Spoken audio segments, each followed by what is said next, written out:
सबके सपनों की महलों में रोशनी बनके मैं चमकूंगा माँ। कमजोरों को मैं बल बनके कंधा दूंगा मैं, हिम्मत दे माँ। দেখ বাবু, ভালো করে পড়াশোনা কর।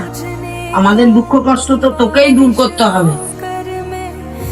তুমি চিন্তা করো না মা, আমি অনেক ভালো করে পড়াশোনা করব, দেখবা একদিন তোমার জন্য অনেক বড় বাড়ি বানাবো।